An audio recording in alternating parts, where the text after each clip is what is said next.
Euzu billahi mineşşeytanirracim. Bismillahirrahmanirrahim.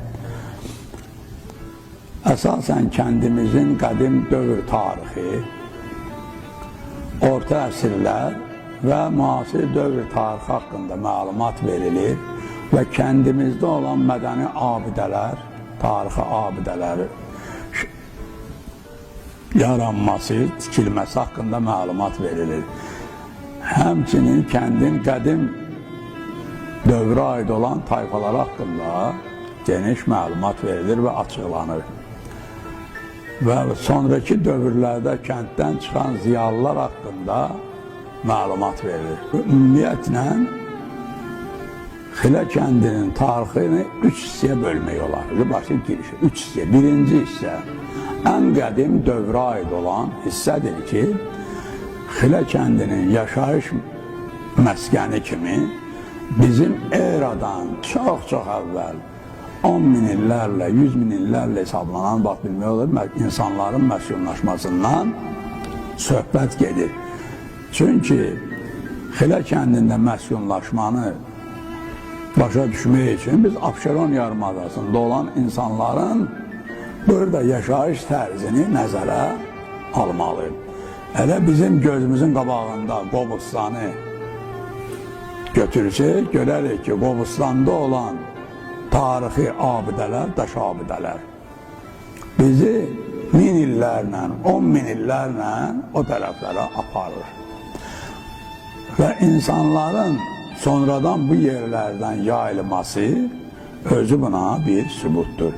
Bu həmçinin bizim qədim xalq olduğumuzu göstərmək üçün bir nümunədir. Çünki Qobustan türklərin ən qədim yurdlarından biridir. İndiki bildiyimiz Qobustan, Abşeron qədim yurdlarından biridir. Tək Qobustan yox, misal üçün Güney Azərbaycanın özü, indiki gördüyümüz Anadolu, Gürcüstan və indiki Ermənistan qədim türk torpaqları olaraq türklərin buradan ətrafa yayılmasını bildirir. Və burada yaşayan Xilənin əhalisi, əksəriyyəti türklər olduğuna görə bunların çoxu tərəkəmə cəmaatı idi. Tərəkəmə cəmaatı olduqlarına görə tərəkəmələrin də heyvanatla məşğul olduğuna görə, burada bir hissəsi heyvanatla məşğul olduğuna görə malqaraçılıq, heyvandarlıqsa malqaraçılıqdır, qoyunçuluq, naxırçılıq və s. Əsasən maldaçılıqla məşğul olduqlarına görə onlar da qışlaq, yaylaq görməli idilər. Qışlaq, yaylaq görmək üçün bu kəndin 3 yerdə yaylaq yerləri, yaylaq dedikdə, yəni tərəkəmələr yaz vaxtı öz heyvanlarını çıxardırdılar yaylağa. Xilə kəndi özü qışlaq yeridir. Və ilk addım atan kimi Xilənin çıxanda birinci Xilənin örüşü deyirlər. İndiki Əhmədli kəndi, yəni söykənir Keşlə kəndinə. Ona deyirlər Xilə örüşü. Örüş sözü heyvanları ötürmək üçündür. Yəni heyvanları çıxardırlar, ötürürlər örüşə. Yəni ötürsünlər, otlağa göndərsin, yaylağa. Əhmədli ardıycan ta ki çıxırdılar Qobustana. Qobustandan düşürdülər üzü aşağı, Qobustan özü də qışlaq yerləridir. Üzü düşürdülər aşağı Kür qırağına. Kür qırağında da indiki bildiyimiz Ağcaqabul rayonu, Ağcaqabul, yəni Ərbaramda o zolaq, hal-hazırda Şamaxı cəmaatının yaşadığı, Ağsulların yaşadığı, Padarların yaşadığı yer, Padar, Köyzad, onlar hamısı tərəkəmələrin qışlaq yerləridir. O qışlaq yerlərindən üzü qalxırlar yaylağa. Yəni Ağcaqabul üstü ilə qalxırlar Şamaxıya tərəf, yaylağa tərəf.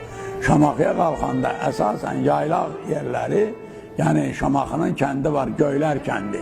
Göylər kəndindən yol qalxır Şamaxıya, oradan üzü çıxırlar yaylağa. Yaylaqları da olub, onların əsasən Pirquli, Dədə Günəş, indiki bildiyimiz Lahızlar yaşadığı yer, orada bir saat hal-hazırda Tat tayfaları yaşayır. Ama da vaxtıkən yaylaq yerləri olub. O bütün yaylaq yerlərdir. Mesela Qız Meydandır, Nağaraxanadır.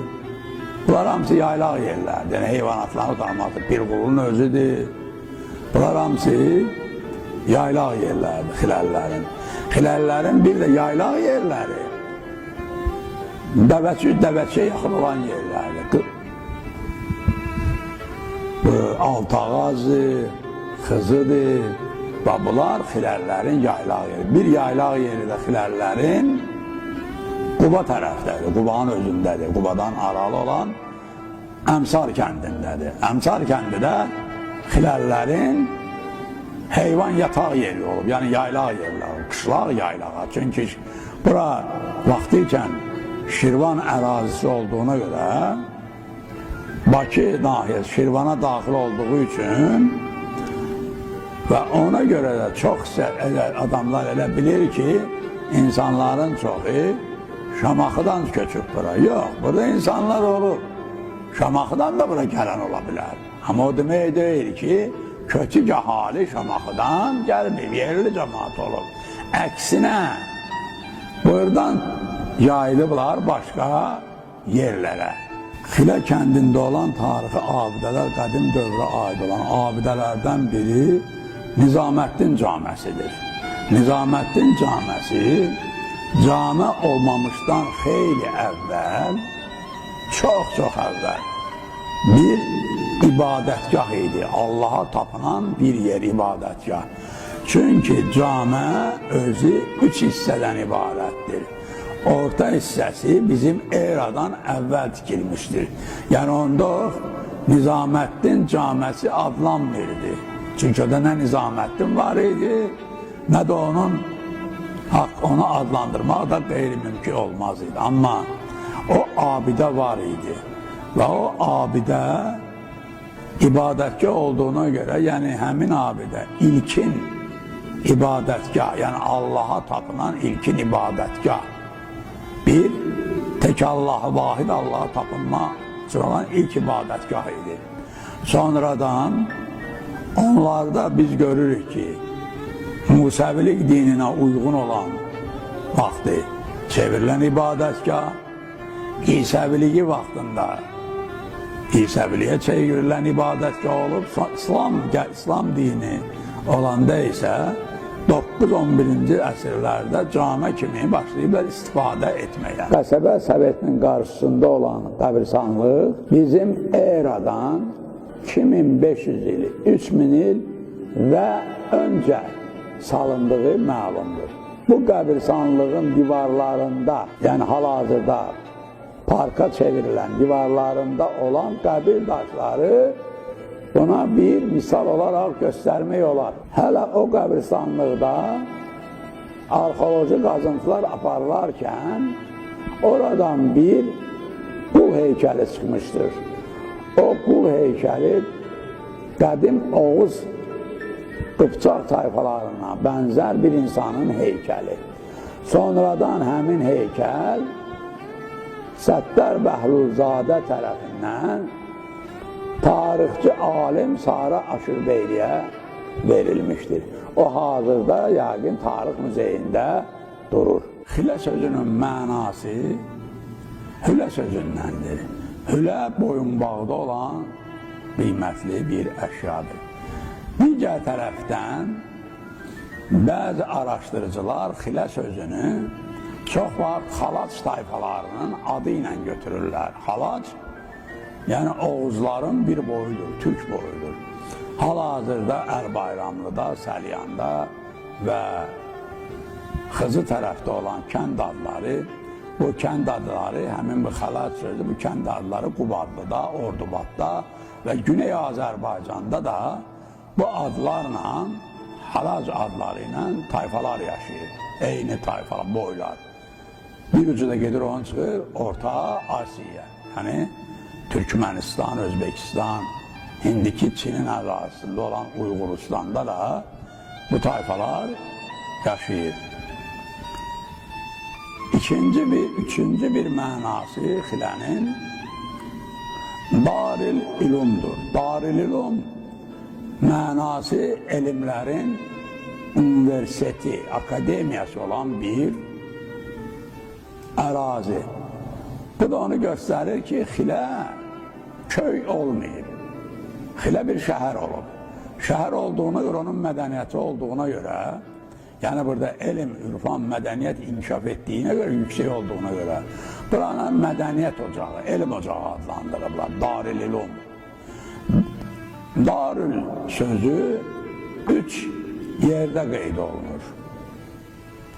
Yəni bir Təbrizin adında Darül Şəfa, bir bildiyimiz Bağdad şəhəri haqqında Darüssalam, bir də indiki sonradan Xiliyə verilən ad Darül İlum, elmlərin akademiyası olan bir kənd, şəhər, elm mərkəzi, Darül İlum. Və ona görə kəndin adı Əmircan sözü yox, Əmir Xocaan sözündən törənir. Çünki Abbasqulu Ağa Bakıxanov haqqında məlumat verildikdə deyirlər ki, Abbasqulu Ağa Bakıxanov Bakının Əmir Hacaan, mötərəzidə yazırlar, Xilə kəndində doğulur. Onun da mənası dediyimizi təsdiq edir. Yəni, alimlərin sultanı olan kənd, Bakı kəndlərinin mərkəzi. Ona görə də sonra olub adı Hülə, qiymətli, dəyərli. Çünki Bakı kəndlərinin idarə edən, hamısını idarə edən başçı Xilə kəndində əyləşirdi. Əmir Xacə Fəxirəddin. O da idarə edirdi. Yəni, qıraq yerlərdən bildiyimiz bu Xilə kəndinə gəlirdilər, şəhərə və Əmir Xacə Fəxirəddinin qabuluna və geri qaydanda onlardan soruşurdular, siz hardan gəlirsiniz? Deyir, biz o şəhərdən gəlirik ki, o şəhərdə alimlərin sultanı əyləşir, onun qabulundan gəlirik. Yəni, onlar bura Əmir Xacə Fəxirəddinin yanına həm elmi ürfanı öyrənməyə, həm də öyüd nəsiyyət almağa gəlirdilər, qabuluna. Çünki o bir həm hökümdar idi və onun görüşünə gəlirdilər. Bax, bu göstərir ki, Xilə kəndində olan elmi ürfanlığın olması. Xilədə 7 tayfa olub. Bu tayfaların bir-bir adlarını sadalayaq. Özü tərəkəmə tayfalarıdır. Hamısı da bir-birinə qohumdur. Əsas boy Kayı boyu olduğuna görə Kayı hal-hazırda indiki Anadolu'da yaşayan Türklərin bir hissəsi Oğuzların Kayı boyundandır. Kayı boyu da bildiyimiz Xəzərin altından çıxır. Biz diqqətlə nəzər salsaq görək ki, bizim kəndimiz də Xəzərin aşağısına yaxındır. Yəni, köçmə, yerləşmə mümkündür. Kayı boyu Xəzərin alt hissəsindən çıxdığını, Azərbaycandan çıxdığına görə sonradan Anadolu'ya daxil olub, həmin boyların, Kayı boyunun bir hissəsi və Anadolu'da Osmanlı dövlətini sonradan qurub. Biz görürük ki, bizim tayfamız, qədim tayfamız olan Kayı boyunun cəmaati indiki gördüyümüz Anadolu'da dövlət qurub, böyük bir dövlət qurub.